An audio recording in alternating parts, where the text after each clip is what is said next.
And out of the deepest waters and the hottest fires have come the deepest things that I know about God. Suffering is not for nothing. And I imagine that Elizabeth most of you would say Elliot. exactly the same. Listen to how she and speaks. I would add this, that the greatest gifts of my life have also entailed the greatest suffering. The greatest gifts of my life, for example, have been marriage and motherhood. And I can't listen to her anymore because she sounds exactly like Hillary Clinton. Elizabeth Elliot, we had heard that word in the Christian radio circles, but I never really got into it, and now I know why. Her husband was eaten by cannibals or something like that, or they thought he was a cannibal, so he was killed by an indigenous tribe. What are these people doing in all these indigenous places? Never forget. Now, I had heard that Christian missionaries were actually communist infiltrators. And now I believe it because one of the things she says in this 3-hour movie called Suffering is Not for Nothing, right off the bat she says when she was a little kid, her parents were hosting some missionaries that were on their way to China.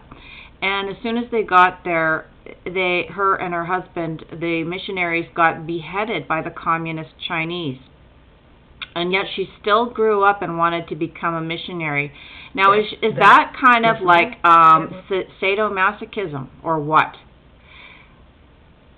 You have to really think about, what did these Christian missionaries accomplish? Did they accomplish anything over there? Who wrote over there? Let's shed some blood. These are sadomasochists. And she's very well known in the Christian circles. But guess who sounds exactamundo the way she talks? Elizabeth Elliot, Elisabeth Elliot, born in Brussels, Belgium. She sounds just like you know who. Her voice, you could not even, if you were to go the other room, you would think you know who is talking. And she just says something about 2 Christian missionaries being beheaded in China, and then nobody flinches. Nobody actually overturns the Communist Party in China. No, that's not what these Christian missionaries set out to do. They just set out to get themselves more beheadings. This is sick. This has got to be corrected.